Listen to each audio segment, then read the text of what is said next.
Bonjour mes chers internautes, bienvenue à RDC, état d'urgence. Et aujourd'hui, je reçois Sephora. Sephora, bonjour. Bonjour. Alors, Sephora est une femme engagée, mais je vais la laisser se présenter. Sephora, pouvez-vous vous présenter auprès de nos internautes? Oui, donc je m'appelle Kapinga Sephora Lukoki, j'ai 28 ans et je suis fondatrice de la plateforme SLK News, qui est un média d'actualité qui a pour objectif de mettre en avant la jeunesse congolaise, la jeunesse africaine sur des sujets d'actualité, sur l'entrepreneuriat, la culture, les sujets de société, des sujets qui nous passionnent, qui nous touchent, qui nous interpellent ou auxquels j'ai envie de défendre des valeurs de justice en fait. Qu'est-ce qui vous pousse à faire cette action-là, de pouvoir mettre une image sur Internet pour sensibiliser les autres jeunes par rapport au Congo? Parce qu'il y a plein de jeunes comme vous hein, qui ne font pas ça. Et pourquoi vous avez pensé à ça? Alors, sur le site que j'ai, c'est pas la première fois que j'en parle en fait de tout ce qui se passe au Congo, de la violence faite aux femmes, des viols. C'est pas la première fois que j'en parle. Mais là, ce qui m'a poussée, c'est que j'ai lu un rapport du docteur Denis Mukwege, prix Nobel de la paix, célèbre gynécologue qu'on ne présente plus. Un rapport en fait qui disait qu'il est temps, il a commencé comme ça, je vous lis juste la première phrase, il est temps de mettre un terme au chaos organisé en RDC.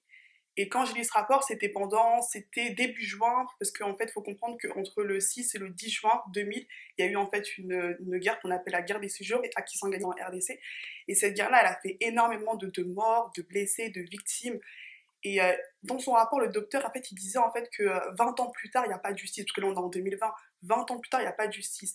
Et ça m'a interpellée. Je me suis dit, et ça m'a interpellée, ça m'a travaillé en fait. Pour pas vous mentir, pendant une semaine, je me réveillais avec cette phrase, il est temps de mettre un terme au chaos organisé en RDC. Il faut comprendre que dans cette phrase-là, il y a deux mots qui m'interpellent aussi énormément, c'est chaos organisé. Comment le chaos qui est désorganisé peut être organisé? C'est-à-dire que derrière, en fait, cette organisation du chaos, il y a une volonté, il y a des personnes, il y a des institutions, il y a des groupes, il y a une vision, il y a une stratégie. Et ça m'a beaucoup travaillé. Je me suis dit, en fait, jusqu'à quand on va entendre aux nouvelles que oui, moi je suis beaucoup du coup l'actualité de la RDC, que ce soit sur différents titres, je suis beaucoup, c'est mon pays d'origine, j'aime savoir ce qui se passe en RDC. Et ça m'a interpellé de me dire que comment ça se fait qu'à chaque fois, chaque semaine, pour pas se mentir, chaque semaine ou chaque 2 semaines, on entend qu'il y a eu des morts, que ce soit dans cette zone-là qui est stratégique, au Kivu, qu'il y a eu des morts, qu'il y a eu des femmes violées, des enfants violés. Et je me suis dit en fait que je vais en parler. En fait, c'est venu comme ça. En fait, j'ai pas préparé en fait. J'étais avec un ami et j'ai commencé à en parler parce que je pense qu'il y avait un poids. À ce moment-là, il y avait un poids qui était en moi. Fallait que je le décharge et que je dise surtout en fait aux jeunes. Il fallait que je sensibilise tout simplement. En tout cas, c'est très intéressant parce que je suppose que ça fait longtemps que vous êtes en France. Oui. Oui. Donc, du coup, peut-être que vous n'avez même pas, je ne sais pas si vous allez souvent. Vous allez souvent au Congo Non, ou... je ne dis pas souvent, mais je suis partie au Congo pour la première fois en 2015. En 2015. C'est ça. Ok. Et quelles étaient vos impressions en arrivant au Congo? Alors moi, pour moi, le Congo, disais que c'était la première fois que j'y allais. Alors, je vous coupe 2 secondes. Vous êtes né ici ou bien vous êtes né au Congo? Non, je suis née en En France. France. Je Donc, suis du née coup, en c'était la France. première fois que vous alliez dans votre pays d'origine, dans le pays de Exactement. vos parents, donc, puisque C'est vous... ça. D'accord. Waouh. Donc, C'est j'imagine ça. l'émotion. Alors, qu'est-ce que Exactement. ça vous a fait d'arriver au Alors, Congo? il faut comprendre que bah, nous, en tant que Congolais, il faut comprendre qu'on est très très fiers d'être Congolais. Je suis vraiment heureuse, fière, mais vraiment, je bénis Dieu pour être Congolais. Je pense que j'aurais pas rêvé être d'une autre culture. Donc, je suis vraiment très contente et très fière d'être Congolaise. Et quand je suis partie pour la première fois, il faut comprendre que mes parents ne voulaient pas forcément que je mette les pieds au Congo.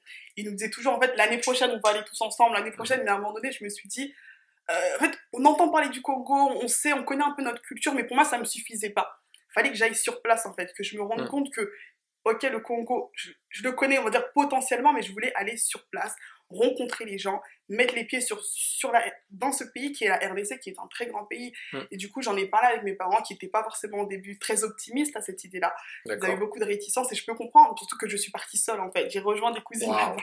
Du coup, je suis partie seule. Moi, j'ai fait trop, c'est trop. Mais je me suis quand même bien organisée parce que je suis partie dans le cadre également, je dirais, de mes, de mes études, parce que j'ai pu faire un stage là-bas. Du coup, j'ai vraiment bien peaufiné ma demande à mes parents. Oui, mais c'est pour mes études de journalisme, faut que je fasse un stage, si vous voulez ma réussite. Donc, du coup, j'ai réussi à bien mettre une stratégie en place, si on peut appeler ça comme ça. Et je suis partie pour la première fois en juillet 2015 en RDC. Et pour moi, jusqu'à aujourd'hui, je dirais que c'est le plus beau voyage en fait de ma vie. J'ai mis les pieds là-bas. C'est vrai que ce qui m'a marqué la première chose dont je me rappelle, c'est le bruit. Il y avait énormément de bruit. D'accord. J'arrive à l'aéroport, il y avait du bruit, mais il y avait cette chaleur en fait. Il y avait cette chaleur des gens qui vendaient, les commerçants, et j'ai vraiment apprécié. C'était un premier voyage, mais j'y retournerai, j'ai hâte d'y retourner. La souffrance des gens, la misère, et puis le m'as-tu vu, tout cela. Comment vous avez pu... Alors moi, le Vous avez premier vu tout ça? voyage, c'est pas forcément ce que j'ai vu directement. Mhm. La souffrance et le matu, c'est peut-être parce que j'étais basée du coup à l'IMET. Ok. Et j'essaie quand même de me promener, j'ai essayé de faire plusieurs choses. Mais je dirais ce qui m'a interpellée, c'est que malgré le fait qu'on voit vraiment ces femmes qui se lèvent peut-être à 4h, 5h, qui travaillent de 5h sous le soleil jusqu'à pas d'heure pour nourrir leurs enfants, Mhm. à un moment donné, parce que j'étais là aussi, bah, sous mon statut de journaliste, et quand j'interviewais ces femmes-là, je me disais du coup, bah, comment ça se passe, comment vous faites en fait. Elle me disait que parfois il y avait une femme, je me rappelle de son témoignage, elle avait peut-être 9 enfants, et elle disait que parfois en fait il y avait des enfants qui mangeaient à comment je peux dire, un jour, il y avait peut-être un enfant qui mangeait, le lendemain, il y en avait un qui mangeait pas, tellement c'était difficile, en fait, cette souffrance-là. Mais cette femme, quand elle en parlait sans larmes, en fait. Elle en parlait vraiment avec je dirais, cette mentalité de persévérance, en fait. Se dire qu'un jour, en fait, Mhm. un jour, je parviendrai à nourrir toute ma famille, parce qu'elle disait qu'il y avait beaucoup de chômage. Malheureusement, le mari ne travaillait pas, et c'était elle qui était en charge, en fait, de tout le foyer. Et c'est vrai que ce que je retiens de ce voyage, c'est vraiment la force de ces femmes, en fait, qui se lèvent, qui se battent pour nourrir leur foyer, pour aider leurs enfants dans leurs études, Mhm. dans tout ce qu'elles font. Elles sont vraiment elles pourvoient, en fait, au foyer. Donc ça, c'est quelque chose qui m'a marqué, du coup, les femmes. Et surtout cet aspect que malgré, en fait, ces difficultés économiques, financières, en ce qui concerne toutes ces personnes-là, ces personnes continuent de se battre, mais surtout de garder le sourire, en fait. Ce que j'ai vu aussi, c'est qu'il y a beaucoup de joie, beaucoup d'enthousiasme, en fait. J'ai pas vu, moi, des personnes se plaindre, en fait, ou se lamenter. J'ai vu, au contraire, des personnes très croyantes, des personnes avec la foi, des jeunes filles qui vendaient, ou même des jeunes, quand je demandais, du coup, bah, comment ça se passe pour vous, parce que j'ai été confrontée également à des cas où il y avait des jeunes filles, des jeunes garçons qui avaient terminé leurs études, mais qui ne travaillaient pas dans leur domaine d'études, en fait.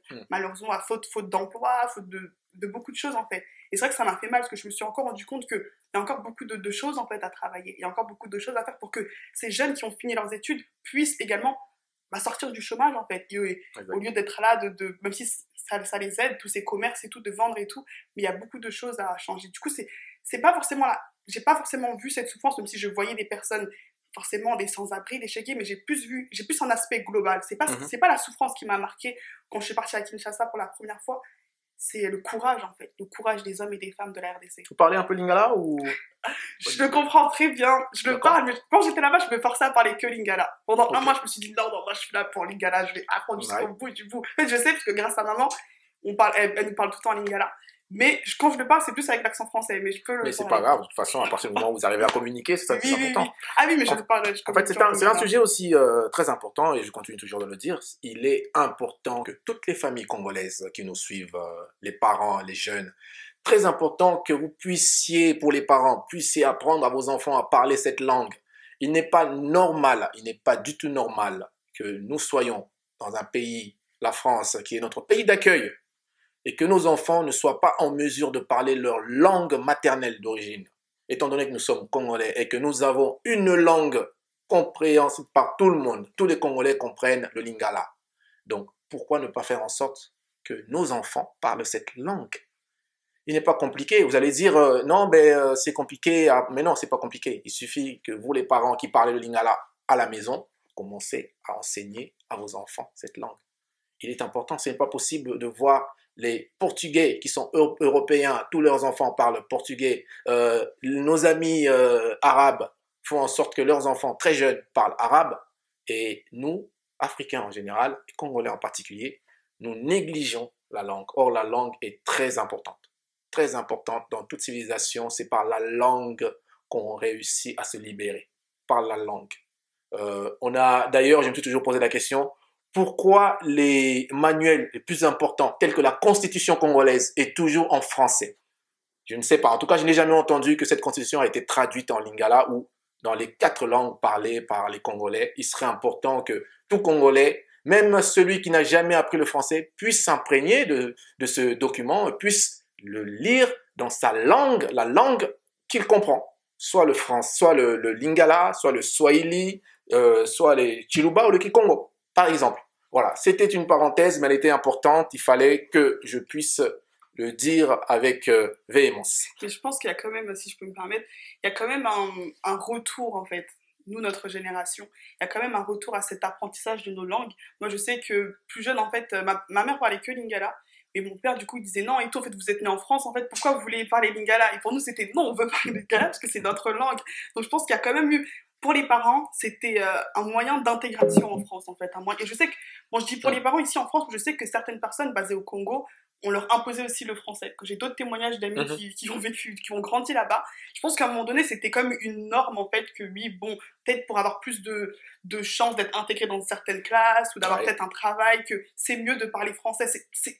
C'était bien vu, en fait, je pense, en fait, de parler français. Donc, je pense qu'il y a eu ce complexe-là. Mais je sais qu'aujourd'hui, nos parents, en fait, regrettent, en fait, de pas. Moi, je sais que ma tante, parce que moi, je suis à la fois maman et Mouba, papa et Congo, et je prends des cours de Chiluba. Je prends des cours de Tuluba et mes parents des fois me demandent, ma mère me demande, mais pourquoi du coup tu vas apprendre que maintenant à parler, parce que tu m'avais jamais appris en fait. oui, oui. J'avais jamais appris du coup le Tuluba ou le Kikongo. Là papa me dit deux phrases petits mots parce que là j'ai l'impression qu'eux-mêmes ont pris conscience. Moi je sais que ma tante me Voilà. disait, mais je regrette de pas vous avoir enseigné le Tuluba très tôt en fait. Je regrette et je pense que peut-être au début il y avait ce complexe, bon, intégrez-vous, parlez français, vous aurez plus de chances de réussir alors que non, c'est notre culture. Avec ou sans le français on aurait réussi en fait je pense.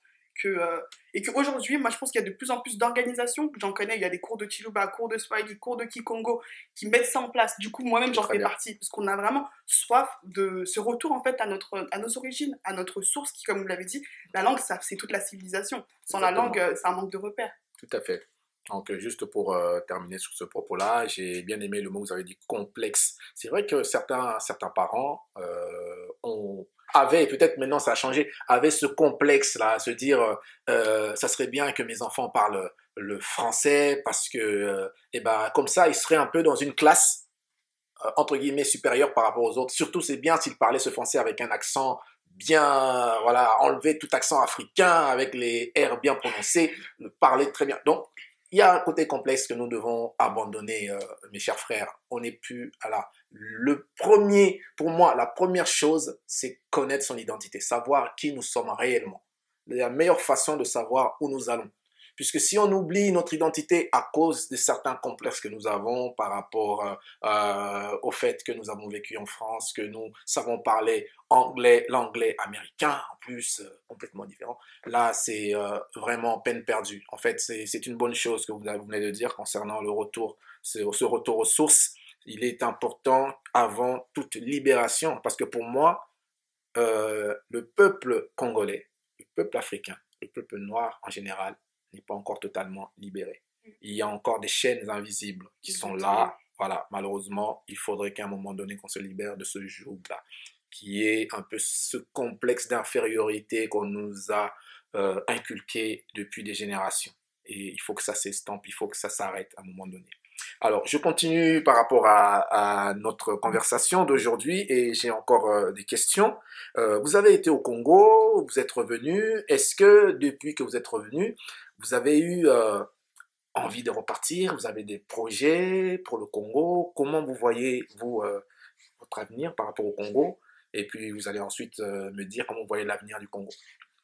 Alors oui, j'ai totalement envie de retourner au Congo. Je pense que si j'avais eu même l'occasion d'y retourner, même depuis, mais c'est vrai qu'avec les études et tout, j'ai pas pu. Mais oui, j'ai vraiment envie d'y retourner. J'ai même envie de m'y installer.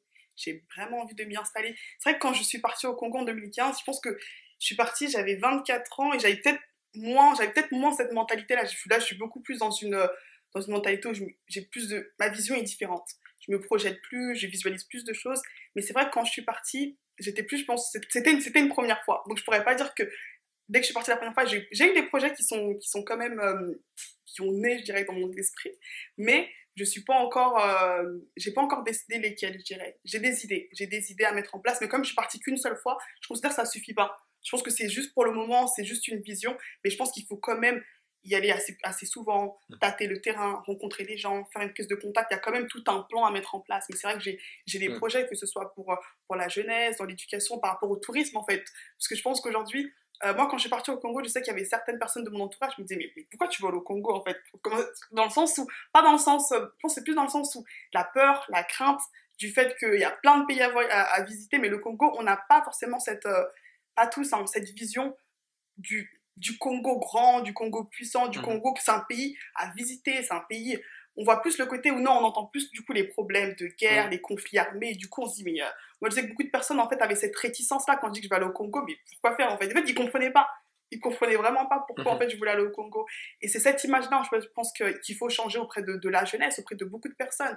C'est que le Congo est un pays à visiter. C'est vrai que oui, il y a malheureusement et tout, encore et tout, tous ces problèmes-là au niveau de la guerre, des violences sexuelles, mais on est quand même un pays qu'on appelle un pays continent, où il y a une richesse au niveau de la faune, de la flore, des espèces d'animaux. Je pourrais même pas tous mhm. les définir parce qu'il y en a énormément, donc pour moi c'est carrément un pays à visiter, et j'aimerais bien pouvoir mettre en place peut-être une plateforme touristique pour aider, pour faire en sorte que les jeunes qui ne sont jamais partis au Congo Mhm. puissent être en contact en fait avec les jeunes qui sont déjà là-bas au Congo, et que quand en fait les jeunes d'ici du coup d'Europe vont au Congo, ils puissent avoir en fait cet échange où les jeunes de là-bas du Congo puissent en fait les faire, je dirais, visiter les lieux cultes en fait, pas forcément je dirais les lieux historiques, mais les lieux importants pour eux dans leur histoire en tant Mhm. que jeunes Congolais vivant là-bas, et qu'on puisse avoir cet échange pour casser les préjugés, pour casser les mentalités là où, moi je sais qu'on dit peut-être voilà, mais il n'y a pas de route, il n'y a pas ceci, moi j'ai vu des routes, c'est vrai qu'il y a encore beaucoup de progrès à faire, tout ce qui est routier et tout, mais faut arrêter avec cette image archaïque, de cette image de Kirikou, qu'on a encore à l'âge de pierre, en Mhm. fait. Non, en fait, l'Afrique, c'est pas comme ça.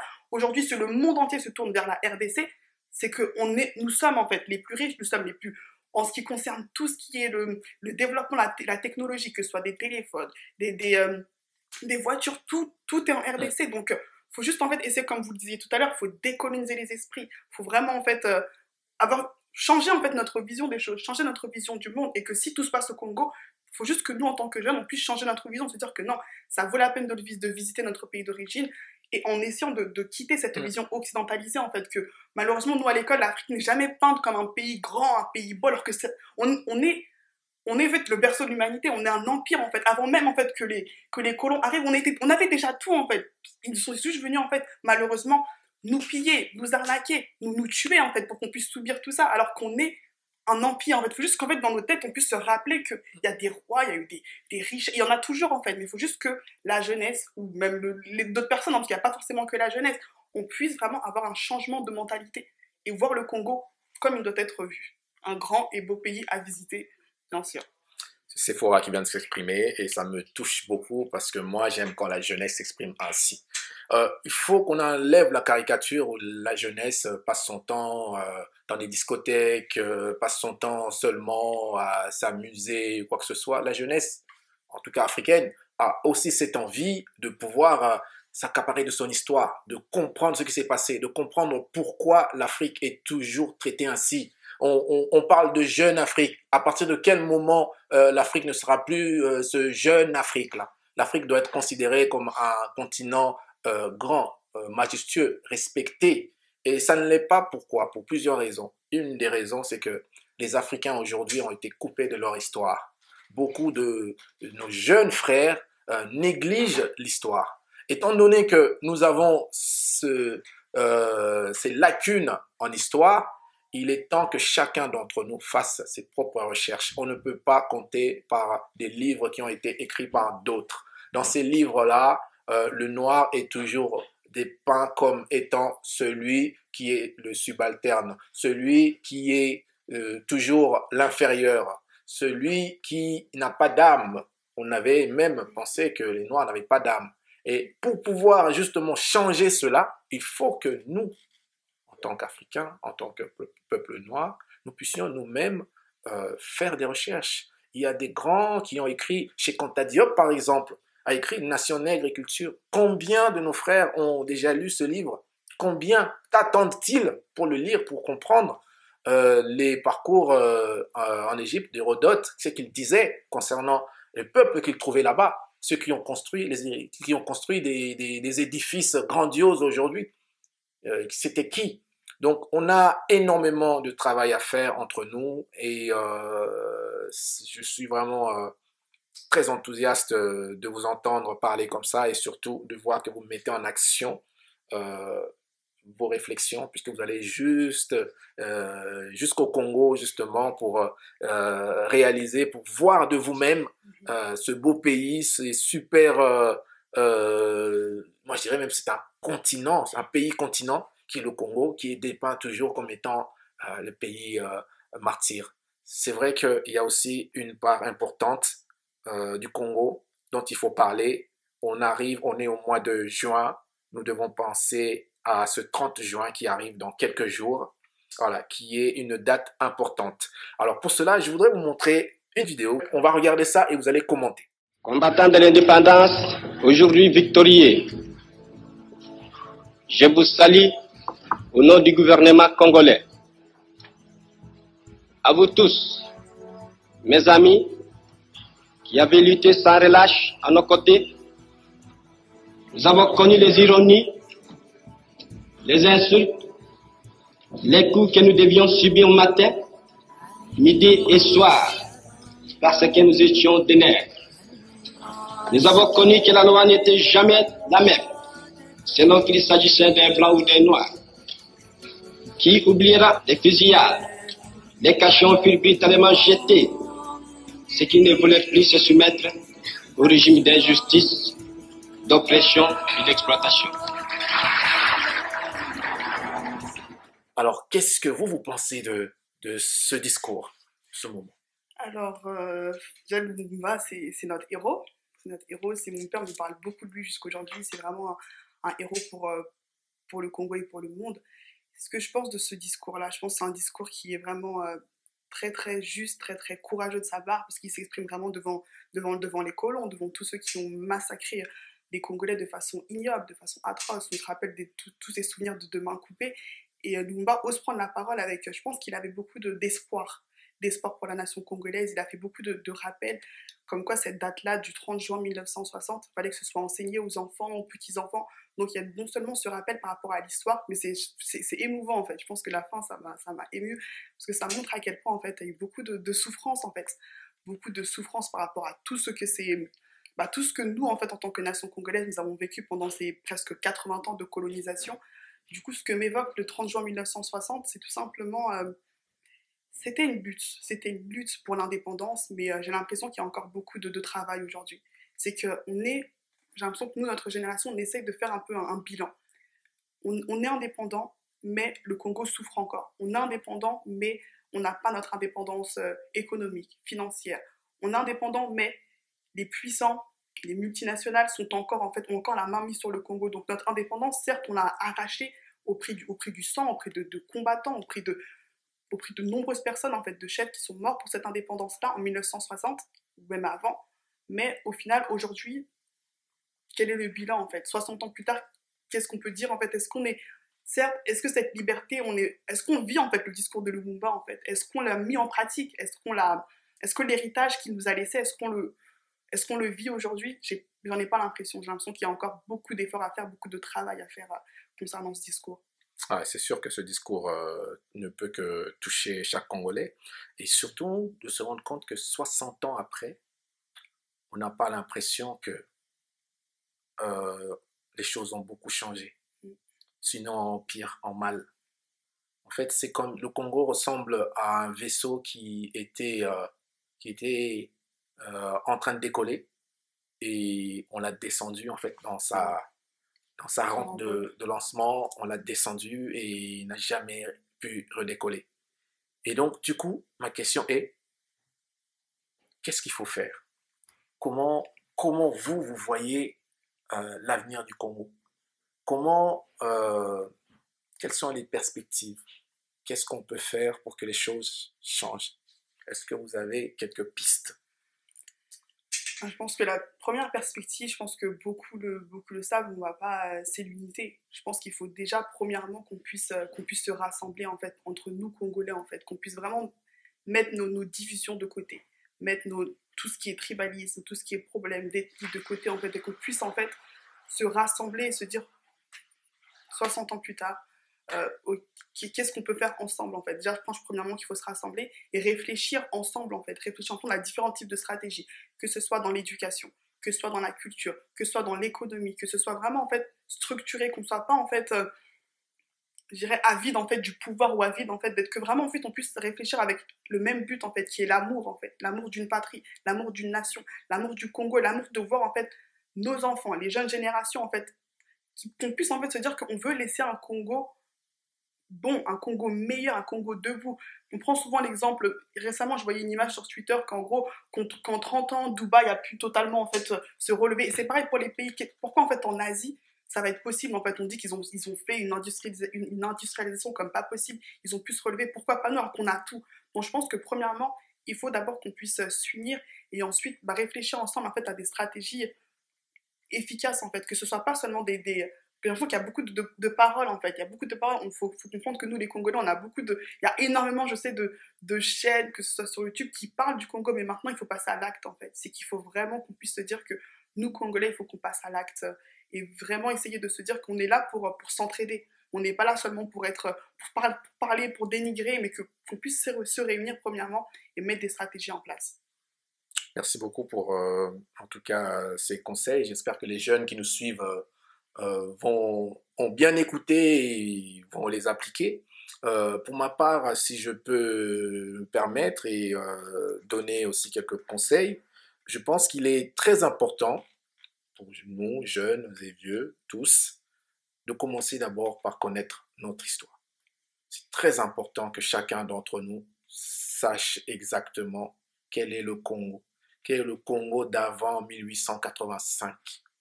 Ce Congo-là, le Congo des rois, qu'est-ce qui s'était passé avant? Que nos enfants ne sachent pas seulement que nous avons été d'abord des esclaves jusqu'à la colonisation. Donc, avant d'être mis en esclavage, d'être décolonisés, nous avions été des grandes nations, des grands royaumes. Commençons par ça. Et deuxième chose qui va peut-être choquer certains d'entre vous, je pense qu'il est très important de faire la politique. Alors, je m'exprime. Ce n'est pas la politique pour se présenter, pour avoir un poste. Non. La politique en tant que science. Lorsqu'on parle de science politique, en fait, ça veut dire que toutes les actions que nous faisons tous les jours, c'est déjà politique. Le fait qu'aujourd'hui on aille manifester pour George Floyd qui a été tué, c'est de la politique. Le fait qu'on se renseigne réellement si la vaccination que l'on veut nous infliger est réellement bien pour le Congolais ou pour monsieur et madame Lambda, c'est de la politique. Ça veut dire qu'il faut qu'on s'intéresse à la chose publique, à ce qui se passe autour de nous. Après, il faut que chacun d'entre nous puisse connaître sa force économique. Parce que, comme disait un grand philosophe français, Jean-Paul Sartre, l'avait dit, que la force, la loi, c'est la justification de la force. Plus vous êtes fort, plus vous pouvez vous imposer. Plus vous allez avoir la possibilité de revendiquer vos droits. Et une des forces, elle est économique. Il faut créer des entreprises. Il faut être capable justement de s'unir pour avoir des conglomérats, pour peser économiquement. Toutes les minorités qui ont réussi à s'imposer, c'est parce qu'ils avaient une force économique. Et c'est grâce à cette force-là qu'ils ont commencé à revendiquer leurs droits et à faire en sorte que dans leur pays d'origine, les choses changent. Parce que les grandes décisions, malheureusement, concernant nos pays, se prennent ici, en Europe, en Occident. Tant que nous serons divisés, nous ne serons pas suffisamment forts économiquement, que nous ne connaîtrions pas notre histoire, nos droits, c'est en vain alors que nous ferons notre combat, chacun de son côté et personne ne connaissant réellement son histoire. Donc c'était vraiment ça que je voulais dire. Je ne sais pas si vous voulez rajouter quelque chose par rapport à ce que je viens de dire. Non, je pense que vous avez tout dit, hein. Vous avez tout dit. Merci beaucoup. Alors par contre, une question importante maintenant, ça concerne vous par rapport à vos activités. Je sais que vous avez un site web, c'est bien ça? C'est ça. Vous pouvez nous parler un peu de ce que vous faites dans votre site et puis nous donner aussi l'adresse à tous les internautes qui nous suivent? Alors, sur le site qui s'appelle SLK News, je propose tout simplement des portraits d'entrepreneurs, des sujets d'actualité, notamment sur l'Afrique ou sur le Congo. J'effectue également tout ce qui est des articles de société, culturels. C'est vraiment un site, je dirais, d'actualité, mais qui a vraiment pour but d'être le reflet de la jeunesse. Il y a quelque chose que j'aime beaucoup dire concernant ce site, c'est je dis que en fait, c'est comme si c'est des battements dans le cœur, en fait. Et dans un cœur, il y a énormément de choses. Dans un cœur, il y a des révoltes, il y a des coups de cœur, il y a de la passion. Donc ce site, en fait, c'est le reflet, en fait, de notre cœur, en fait, de nous, cette jeunesse, en fait, qui avons cette soif de changement. Donc j'essaye, par ce site qui est SLK News, de pouvoir mettre en avant différents portraits d'entrepreneurs, mais également de conscientiser, d'éveiller, de pouvoir dire que tant qu'on est en vie, en fait, on se doit, en fait, on se doit d'agir, on se doit de défendre, en fait, des causes nobles, en fait. Du coup, moi, je me dis qu'on on peut pas se taire, que chacun avec ses dons, ses talents que Dieu lui a donnés, qu'il puisse, en fait, agir sur la terre, en fait. Parce qu'on ne sait pas de quoi demain sera fait, en fait. On se doit de marquer notre génération, on se doit d'agir, on se doit de ce que Dieu a mis en nous, c'est pour les autres, en fait. On est appelé à servir, on est né pour servir, en fait. Parce que parfois, on se dit que non, mais ça, j'ai peur, j'ai honte, je peux pas, je suis pas capable. À partir du moment où tu as le souffle de vie et que Dieu t'a permis d'être en vie comme ça, tu es capable, en fait. Et qu'il faut vraiment, je pense, que renouveler sa mentalité, renouveler, en fait, sa vision des choses et se dire que tout ce que tu fais, tu le fais pas pour toi. Parce que moi, la preuve, le jour où j'ai fait cette vidéo pour dénoncer, en fait, les violences faites aux femmes et pour interpeller le gouvernement congolais, j'ai eu énormément de retours auxquels, en fait, je m'y attendais même pas. Je m'y attendais pas et j'ai vu, en fait, qu'au final, parfois, en fait, on étouffe certaines choses en nous alors qu'on devrait, en fait, élever nos voix. Que ce soit, peut-être que toi, c'est peut-être le chant, c'est peut-être l'écriture, c'est peut-être la danse, c'est peut-être la mode, mais marque ta génération, en fait, pour des causes nobles, en fait. Défends le malheureux, défends l'indigent, défends la veuve, en fait, comme c'est écrit je pense c'est Proverbe 31, verset 8 de la Bible. On se doit, en fait, nous qui sommes en bonne santé, nous qui avons le souffle de vie, on se doit d'être des aides les uns pour les autres, en fait. Parce que comme on parlait tout à l'heure d'unité, c'est ça l'unité, en fait, c'est se dire que si l'autre souffre, je souffre aussi, en fait. Si l'autre pleure, je pleure aussi. Il faut qu'on soit, comme on est en train de manifester pour la cause pour notre cause, en fait, parce que le racisme qui a touché là-bas George Floyd, c'est ce racisme qui touche également Adama Traoré ou d'autres personnes en France et dans le monde entier qui sont morts sur des violences policières. Le fait d'aller manifester, comme vous l'avez dit, c'est non seulement un acte politique, mais c'est aussi un acte humain. Parfois je pense qu'il y a... C'est peut-être... Là, je vais peut-être changer le débat. Non, y a pas de souci. Mais j'interpelle mes frères et sœurs chrétiens pour leur dire que le fait d'ouvrir la bouche, en fait, et de briser le silence sur tout ce qui se passe concernant les violences policières, concernant le racisme, du fait que on est noir, en tant que noir, on subit beaucoup plus de racisme que les autres, en fait. Le fait de le dire, en fait, ça nous désolidarise pas de notre foi, en fait. Il y a eu beaucoup, en fait, il y a eu beaucoup ce débat-là sur la toile, en fait, dans le sens où, soit on reprochait aux chrétiens de ne pas en parler, soit les chrétiens disaient que non, mais en fait, le fait que vous parlez trop de Black Lives Matter, en fait, vous mettez tout en lumière les noirs, mais alors que le problème, en fait, n'est pas là. C'est pas qu'on met en lumière les noirs, c'est qu'on dit une chose qui est un fait, où il y a des statistiques que, en tant que noir, on est plus contrôlé. En tant que noir, on est plus sujet à aller en prison parce que les policiers nous contrôlent plus, l'État nous contrôle plus. C'est valable que ce soit en France comme aux États-Unis. Et c'est plus, en fait, un cri d'alerte pour se dire que, et si, en fait, de changer notre mentalité et de réfléchir en termes d'humanité, en tant que, là, je parle plus, en fait, du coup, aux chrétiens, parce que je me dis que faut pas qu'on se désolidarise du monde, en fait. On est dans la société, on se doit de pleurer avec ceux qui pleurent, en fait. On se doit de sourire avec ceux qui souffrent et de défendre également des causes qui sont nobles, en fait. Sans pour autant... y a pas, en fait, il n'y a pas de... Sachant qu'il n'y a pas d'origine ou de nationalité plus que les autres, en fait. Mais en ce moment, il y a un débat, il y a quelque chose qui est mis en lumière. Des Noirs, en fait, se font tuer parce qu'ils sont noirs. Il y a énormément d'exemples, en fait, par rapport à ça. Donc, je trouve ça déplacé de pouvoir, en fait, le nier, en fait, ou d'être dans un déni par rapport à ça, en fait. Parce que nous-mêmes, issus des quartiers, des banlieues, nous-mêmes, en fait, on le vit, on le voit, on le subit. Donc, je voulais vraiment mettre ça en lumière pour dire que, en tant que chrétien, on peut s'exprimer, en fait. C'est que ça nous enlève pas, en fait, ça nous désolidarise pas de notre foi. Parce que j'ai vu qu'il y a eu beaucoup ce débat-là. Et je pense qu'au contraire, je trouve que c'est beaucoup plus noble de se dire que, comme à l'image, en fait, de notre Seigneur qui est le Christ, d'être avec ceux qui souffrent, tout simplement, pour terminer. C'est bien dit. Vraiment, j'apprécie cette façon de parler et j'y adhère totalement. Parce que je suis tout à fait convaincu que, en tant que chrétien, je suis chrétien aussi. Donc, déjà, dans la République, il est dit le fait de ne pas assister quelqu'un qui est en danger, voilà, est punissable. Donc, en tant que chrétien, le Seigneur nous dit d'aimer son prochain comme soi-même. Quand on aime son prochain, évidemment, il faut l'assister. Il faut assister cette famille qui souffre la perte d'un être cher. Il faut y aller, il faut la consoler. Donc, il y a plein de choses, plein de contradictions de certains chrétiens qui, pour moi, n'appliquent pas tout simplement cette loi biblique. Voilà. Alors, nous arrivons à la fin de notre entretien. J'avais juste une ultime question, c'est concernant les 10 prochaines années. J'aimerais savoir comment vous voyez le Congo en particulier, allez, on va dire en 2030, et vous-même, comment vous voyez? Est-ce que vous êtes optimiste? Voilà, donnez-moi un peu. Allez, comme ça, on parie sur l'avenir. On va bien voir. Alors, moi, je suis une optimiste, de toute façon. Je suis une optimiste. Même si il y a beaucoup de choses qui se passent. Du coup, dans 10 ans, je dirais que je vois un Congo avec, où il y aura beaucoup, je pense, de jeunes entrepreneurs qui vont mettre en place, en fait, des choses pour la RDC. Qui vont vraiment prendre ce parti de se dire que je retourne au Congo pour aller, en fait, donner mon expertise, en fait. Pour aller, parce que il y avait un entrepreneur qui disait en fait que les États-Unis, l'Europe, en fait, ils n'ont pas besoin de nous, en fait, mais notre terre a besoin de nous, en fait.